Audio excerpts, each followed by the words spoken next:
Pueden acomodarse brevemente.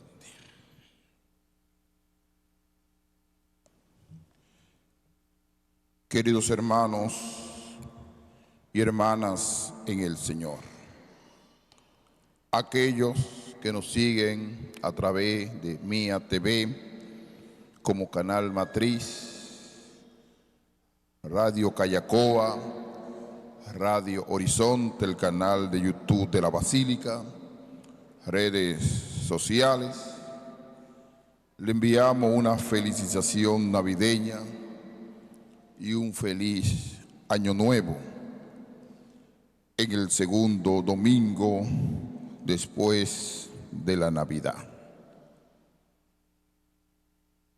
Hoy hemos escuchado 3 lecturas. La primera del libro de Eclesiástico, del apóstol San Pablo a los Efesios y el Evangelio de San Juan. En la primera lectura del libro de Eclesiástico nos habla de la sabiduría de Dios. Quiero partir de la idea de San Agustín. Este gran santo medieval hablaba de la sabiduría intelectual, que era muy limitada, porque llegaba hasta el entendimiento.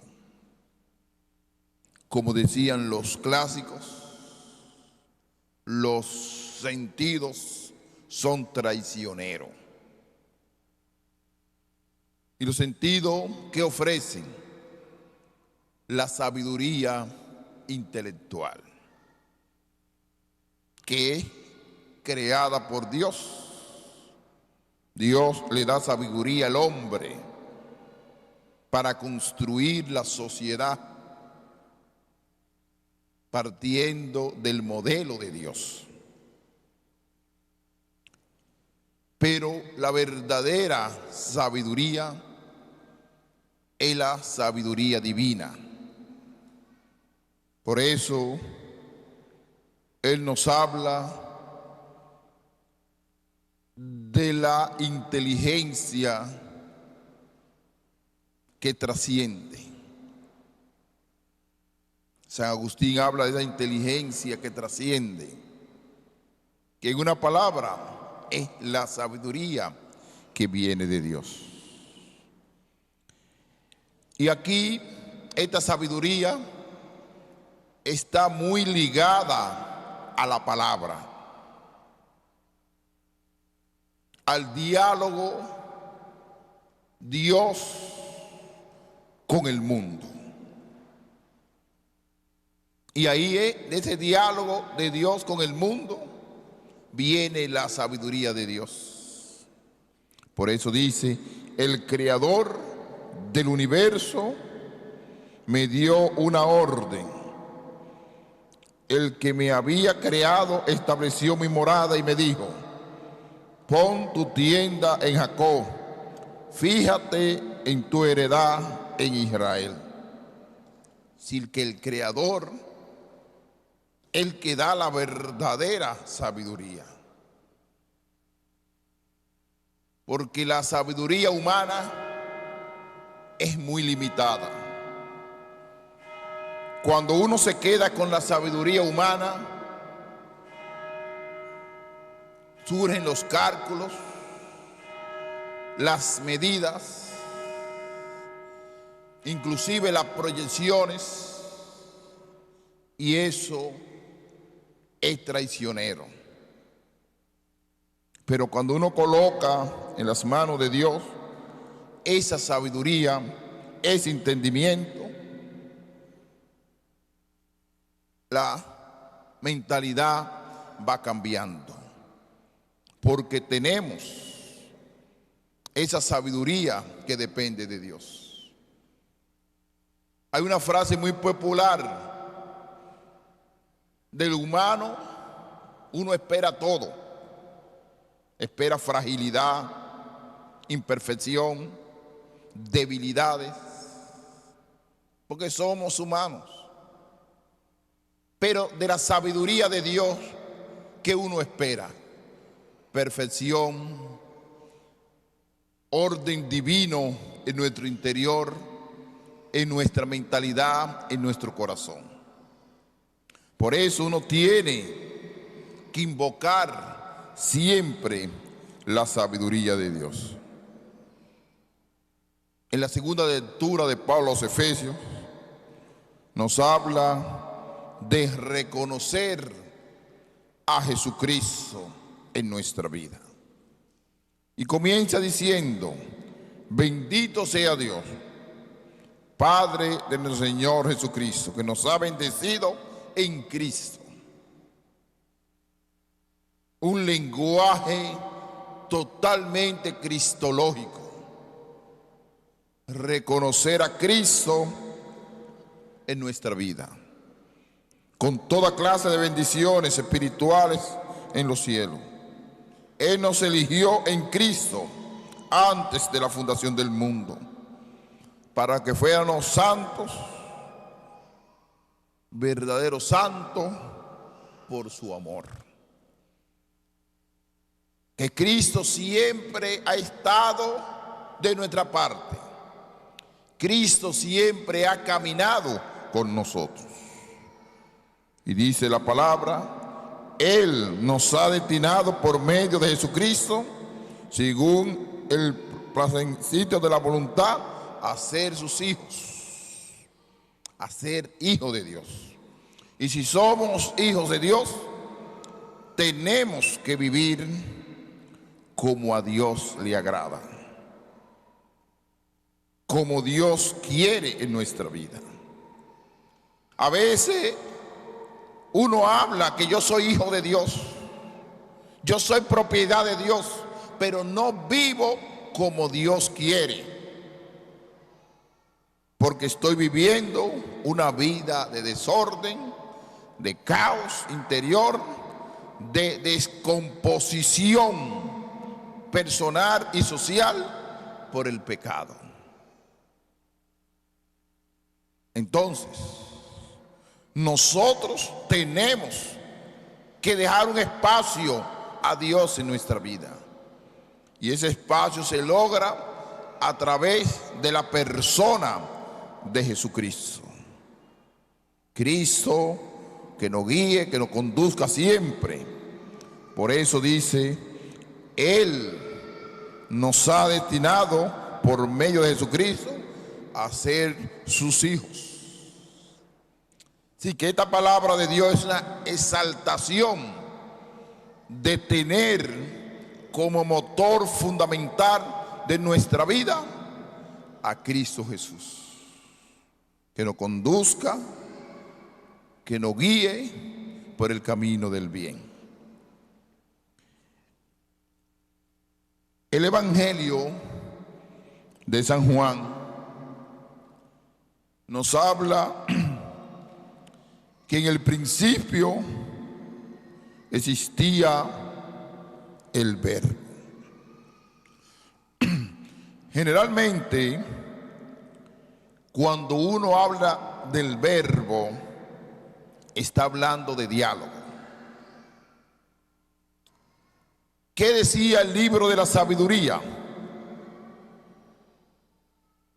Que el creador del universo me dio orden de que había creado y establecido mi morada, el creador.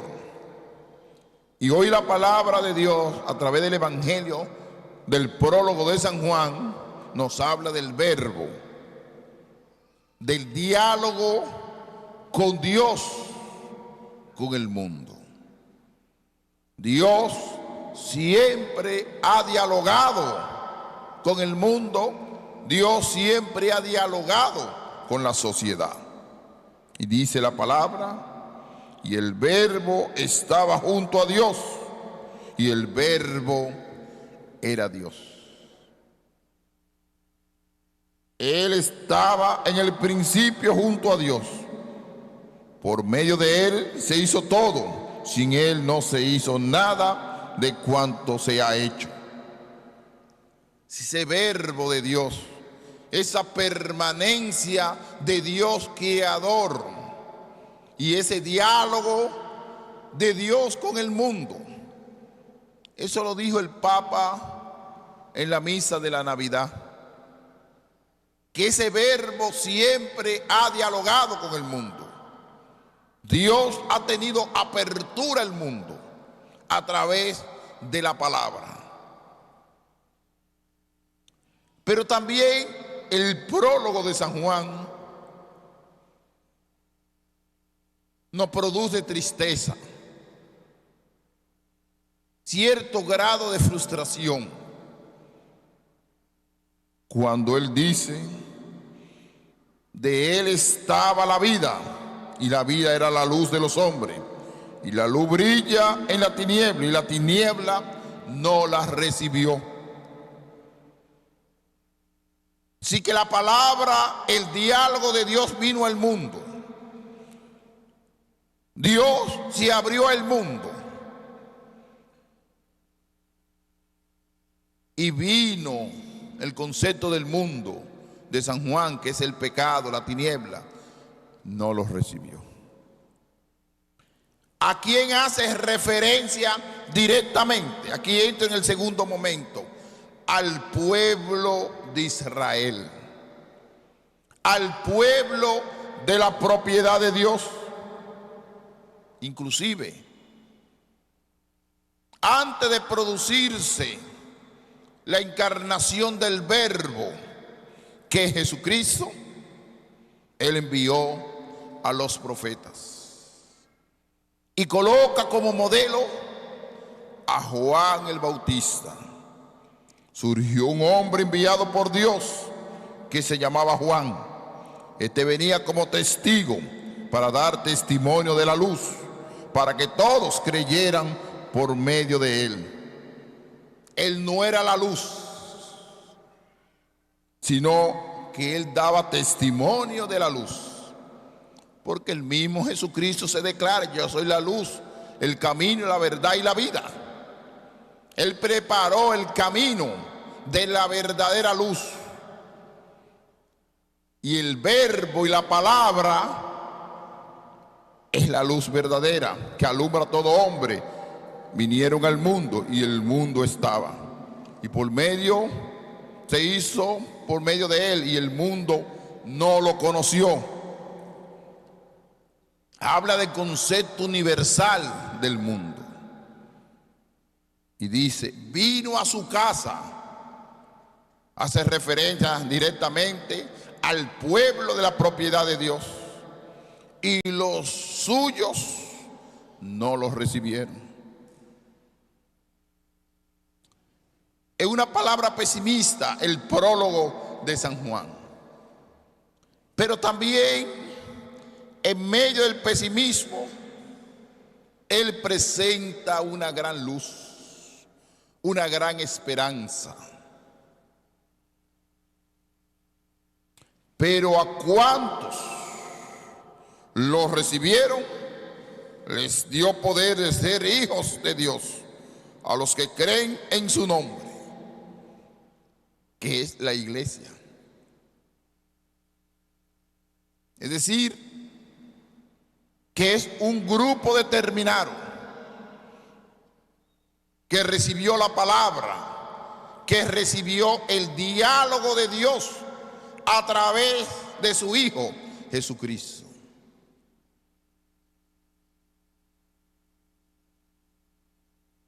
Pero nos vamos un poquito a la historia. ¿Qué esperaba ese pueblo? El pueblo de Israel, ¿qué estaba esperando? A un Mesías guerrero, a un Mesías lleno de poder. Ustedes no se creen que cuando Jesucristo hizo los grandes milagros, las multiplicaciones de los panes, ellos lo declararon rey. Este es nuestro rey, este es el Mesías. Pero cuando Jesucristo se colocó en el mismo corazón de su religión y le comenzó a exigir que ese reinado que ellos pensaban no era su misión, no era su luz. Porque lo primero que hay que despegarse es del poder, sacudirse del poder, y ellos no aceptaban eso. Entrar a su casa, a su templo, tomar un látigo y decirle a ese pueblo: ustedes han convertido mi casa de oración en una cueva de bandidos y ladrones. Mi casa de oración. Y cuando fue capaz de llamarle sepulcro blanqueado, fue capaz de decirle que ustedes por fuera son bonitos, pero por dentro están llenos de gusanos y de suciedad. Eso no le agradó a los judíos. Y por eso no lo recibieron, porque le dijo la verdad. Porque en la medida en que uno trata con paño tibio las situaciones, inclusive hasta la gente, uno lo trata con paño tibio, son los mejores y le ponen alfombra. Pero cuando uno le exige que su comportamiento no está de acuerdo a la grandeza de Dios, que surgen críticas, rechazos, murmuraciones. ¿Por qué? Porque tú estás chocando con los intereses de cualquier sociedad y de cualquier religión. Y por eso no lo recibieron. Y dice: estos no han nacido de sangre, ni de deseo de carne. El Verbo se hizo carne y habitó entre nosotros. El Verbo se hizo carne. ¿Qué quiere decir? Que se hizo humano, se hizo humilde, se hizo sencillo. Eso es lo que quiere decir el Verbo se hizo carne. No lo podemos disfrazar de otra manera. El Verbo de Dios se hizo hombre, menos en el pecado, para compartir, para dialogar con el mundo. Y habitó entre nosotros, y lo hemos contemplado su gloria. Juan da testimonio de él y grita diciendo: este es de quien le dije, el que viene detrás de mí se ha puesto delante de mí, porque existía antes que yo, haciendo referencia a Jesucristo. Ahí es que nosotros tenemos que colocar nuestra confianza, como dice hoy San Pablo a los Efesios, en Cristo Jesús. No hay otro lugar y otro espacio para confiar. Generalmente cuando uno coloca su fe a nivel antropológico, o una fe de magia, o una fe superficial, y no coloca a Cristo como centro de su vida, es una persona con mucha fragilidad, que se deja conmover y remover del pecado. Y hoy el Señor nos dice, y fíjense lo que dice: porque la ley se dio por medio de Moisés, la gracia y la verdad nos ha llegado por medio de Jesucristo.